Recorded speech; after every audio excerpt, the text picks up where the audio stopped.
اور اب میں ام المؤمنین سیدہ زینب بنت جحش رضی اللہ عنہا کے حالات اور واقعات گوش گزار کرتا ہوں۔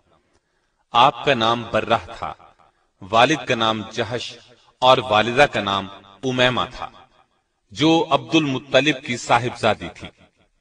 اس طرح سیدہ زینب نبی صلی اللہ علیہ وسلم کی سگی پھوپھی کی بیٹی تھی۔ امیمہ عبداللہ کی حقیقی بہن اور رسول اللہ صلی اللہ علیہ وسلم کی پھوپھی تھی۔ سیدہ زینب اسلام اور ہجرت کے اعتبار سے السابقون الاولون میں شامل ہیں۔ یہ بات واضح طور پر معلوم نہیں ہو سکی کہ آپ کی والدہ امیمہ نے اسلام قبول کیا تھا یا نہیں۔ ایک روایت کے مطابق اسلام قبول کر لیا تھا، لیکن دوسری روایت میں ہے کہ نہیں کیا تھا۔ آپ رضی اللہ عنہا کا نام برہ تھا، رسول اللہ صلی اللہ علیہ وسلم نے تبدیل کر کے زینب رکھا۔ نبی صلی اللہ علیہ وسلم کے نکاح میں آنے سے پہلے آپ کے منہ بولے بیٹے اور آزاد کردہ غلام سیدنا زید بن حارثہ کے نکاح میں تھی۔ چونکہ نبی اکرم صلی اللہ علیہ وسلم کی پھوپھی زاد بہن بھی تھیں اور عرب کا دستور یہ تھا کہ آزاد کردہ غلاموں کو اپنے لیے شرم کا باعث سمجھتے تھے، اس لیے آپ صلی اللہ علیہ وسلم نے جب اپنے آزاد کردہ غلام زید بن حارثہ کا پیغام دیا تو سیدہ زینب اور ان کے بھائی نے صاف انکار کر دیا۔ اس پر قرآن حکیم کی یہ آیت نازل ہوئی۔ کسی مومن مرد اور مومن عورت کو یہ حق نہیں ہے کہ جب اللہ اور اس کا رسول کسی معاملے کا فیصلہ کر دیں تو ان کے لیے اپنے معاملے میں کوئی اختیار باقی رہ جائے، اور جو کوئی اللہ تعالی اور اس کے رسول کی نافرمانی کرے وہ بڑی واضح گمراہی میں جا پڑا۔ اس آیت کے بعد یہ دونوں راضی ہو گئے اور اللہ کے حکم کے مطابق زینب کا نکاح زید سے ہو گیا۔ نکاح تو ہو گیا، لیکن سیدہ کے دل میں وہ نہ اتر سکے، اس لیے اکثر گھر میں لڑائی رہتی، آپس میں نہ بنتی۔ زید ہمیشہ نبی صلی اللہ علیہ وسلم سے زینب کی بے رخی کا گلہ کرتے، عرض کرتے میں زینب کو طلاق دینا چاہتا ہوں، لیکن آپ منع فرما دیتے، فرماتے اس نے تمہیں میری خاطر قبول کیا ہے، اس لیے اب چھوڑنا اچھی بات نہیں ہوگی، مجھے اپنے خاندان میں ندامت اور شرمندگی ہوگی۔ یہ سن کر زید چپ ہو جاتے، مگر یہ جھگڑا ختم نہ ہوا، تب انہوں نے طلاق دے دی۔ تو رسول اللہ صلی اللہ علیہ وسلم نے سوچا کہ زینب رضی اللہ عنہا کی دل جوئی اس طرح ممکن ہے کہ میں خود اس سے نکاح کروں، لیکن جاہلوں اور منافقوں سے آپ کو یہ اندیشہ تھا کہ لوگ یہ طعنہ دیں گے کہ اپنے منہ بولے بیٹے کی بیوی کو گھر رکھ لیا، یعنی اس سے نکاح کر لیا، حالانکہ لے پالک کسی طرح بھی بیٹے کے حکم میں شامل نہیں۔ عرب میں مدت سے ایک برا دستور چلا آ رہا تھا، یہ کہ اگر کسی کو منہ بولا بیٹا بنا لیتے تو اس کی طلاق یافتہ بیوی سے نکاح کرنے کو حد درجے برا خیال کرتے تھے۔ اللہ تعالی نے چاہا اس بری رسم کو نبی صلی اللہ علیہ وسلم کے فعل اور عمل سے ختم کر دیں، چنانچہ آپ صلی اللہ علیہ وسلم کو بذریعہ وحی اطلاع دی گئی کہ زید کے طلاق دینے کے بعد زینب آپ کے نکاح میں آئیں گی، تاکہ لوگوں کو معلوم ہو جائے منہ بولے بیٹے کی بیوی کا وہ حکم نہیں ہے جو حقیقی بیٹے کی بیوی کا ہے۔ آخر ایک دن زید نے آ کر آپ کو بتایا کہ اس نے تنگ آ کر زینب کو طلاق دے دی ہے۔ یہ سن کر آپ خاموش ہو گئے۔ جب سیدہ زینب کی عدت پوری ہو گئی تو آپ صلی اللہ علیہ وسلم نے زید ہی کو حکم دیا کہ وہ جائیں اور زینب کو آپ کے لیے نکاح کا پیغام دیں۔ اس سے آپ کا منشا یہ تھا کہ یہ بات اچھی طرح واضح ہو جائے جو کچھ ہوا ہے وہ زید کی رضامندی سے ہوا ہے۔ سیدنا زید آپ کا پیغام لے کر زینب کے گھر گئے اور دروازے کی طرف پشت کر کے کھڑے ہو گئے، اگرچہ ابھی پردے کا حکم نہیں ہوا تھا۔ ان کا اپنا بیان ہے کہ میرے دل میں سیدہ زینب رضی اللہ عنہا کی عظمت بیٹھ گئی، کیونکہ رسول اللہ صلی اللہ علیہ وسلم بذات خود ان سے نکاح کرنا چاہتے تھے، یہ ان کا تقوی تھا۔ انہوں نے کہا، اے زینب، تمہیں بشارت ہو کہ مجھے رسول اللہ صلی اللہ علیہ وسلم نے تمہاری طرف بھیجا ہے، میں آپ صلی اللہ علیہ وسلم کی طرف سے نکاح کا پیغام لایا ہوں۔ اس پر زینب نے جواب دیا کہ میں اس وقت تک کچھ نہیں کہہ سکتی جب تک میں اپنے رب سے مشورہ نہ کر لوں۔ مطلب یہ تھا کہ استخارہ کر لوں، پھر بتاؤں گی۔ چنانچہ آپ رضی اللہ عنہا اسی وقت اٹھیں اور نماز کے لیے گھر میں جو جگہ بنا رکھی تھی وہاں جا کر استخارہ کیا۔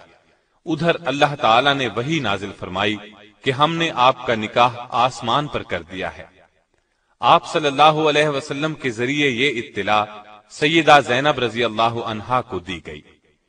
آپ نے اسی وقت سجدے میں گر کر اللہ کا شکر ادا کیا۔ اس اطلاع کے بعد آپ صلی اللہ علیہ وسلم ان کے گھر میں داخل ہو گئے اور فرمایا، تمہارا نام کیا ہے؟ سیدہ نے فرمایا برہ ہے۔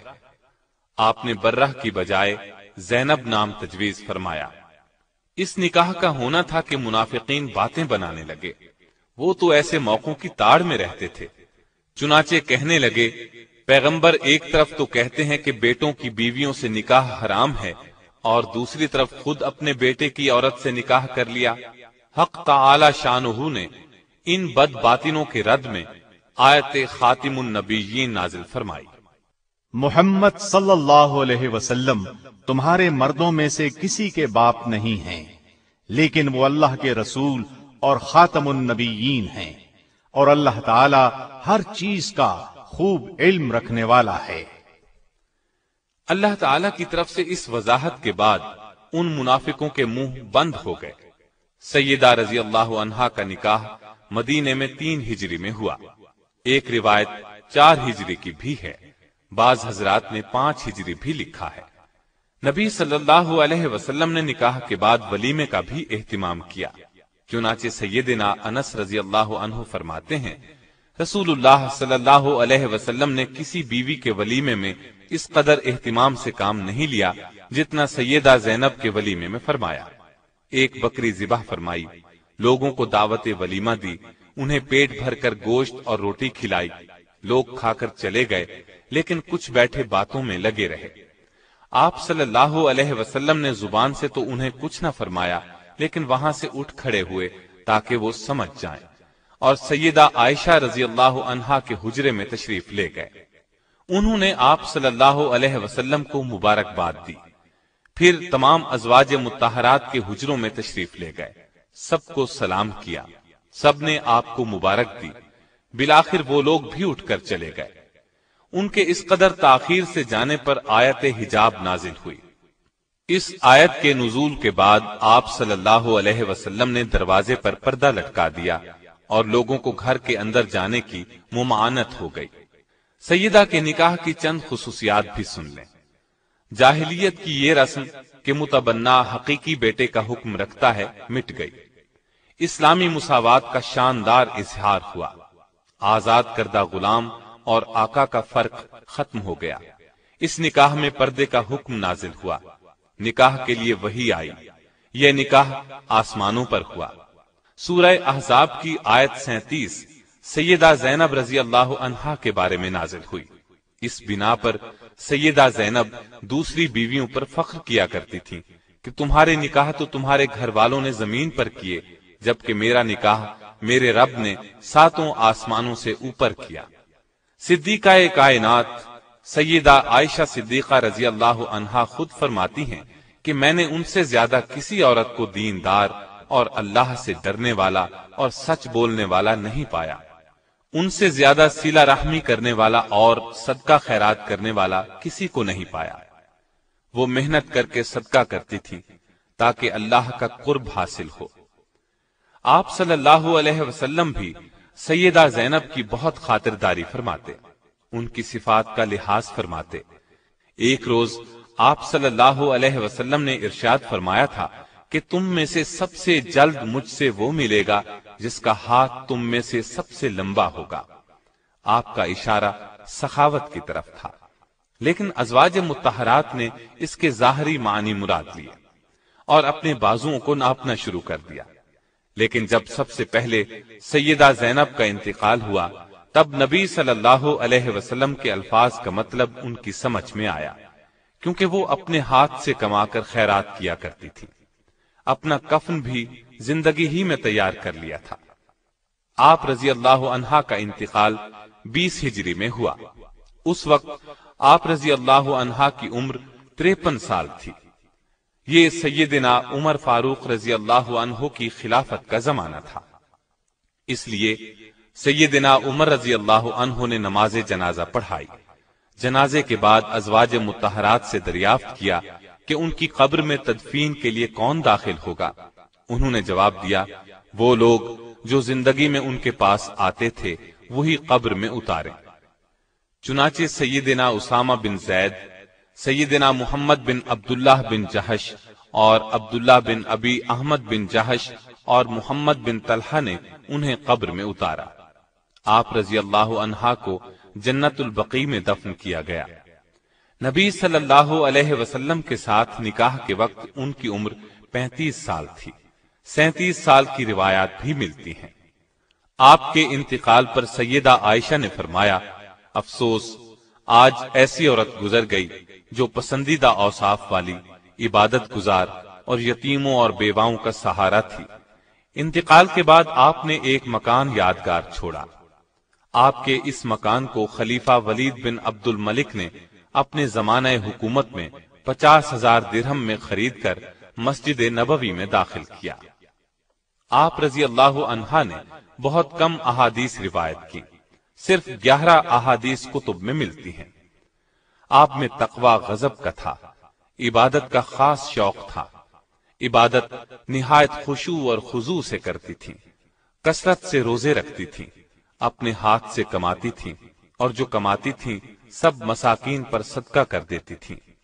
سیدنا عمر فاروق نے جب پہلی مرتبہ سیدہ زینب کو وظیفہ بھیجا تو انہوں نے خیال کیا کہ یہ سب ازواج مطہرات کا ہے، اور فرمایا، اللہ عمر کی مغفرت فرمائے، وہ خود ہی تمام امہات المومنین میں تقسیم کر دیتے۔ اس پر لوگوں نے بتایا، یہ سب آپ کا ہے۔ سیدہ زینب نے فرمایا، سبحان اللہ، پھر اپنے اور اس مال کے درمیان میں ایک کپڑے کا پردہ ڈال دیا۔ پھر مال لانے والوں کو فرمایا کہ اس کو یہاں ڈال دو اور اس پر ایک کپڑا ڈال دو۔ پھر فرمایا، اب کپڑے کے نیچے ہاتھ ڈال کر جتنا ہاتھ میں آئے وہ لوگوں میں تقسیم کرتے جائیں۔ اس طرح کپڑے کے نیچے سے مٹھی بھر بھر کر مال لوگوں میں تقسیم کر دیا گیا۔ سیدہ عائشہ فرماتی ہیں کہ میں نے کوئی عورت زینب سے زیادہ دیندار، پرہیزگار، سچی اور سخی نہیں دیکھی۔ اللہ کی رضا حاصل کرنے کے لیے ہر دم سرگرم رہتی تھی۔ البتہ مزاج میں ذرا تیزی تھی، جس کی بنا پر انہیں جلد ندامت بھی ہوتی تھی۔ سیدہ عائشہ فرماتی ہیں، جب سیدہ زینب کا انتقال ہوا تو مدینے کے فقراء اور مساکین میں ہلچل مچ گئی، کیونکہ ان کی ہمدرد، غم گسار اور ان کے لیے دونوں ہاتھوں سے بے دریغ مال لٹانے والی جو چل بسی تھی۔ اللہ تعالیٰ کی ان پر ہزارہا رحمتیں ہوں۔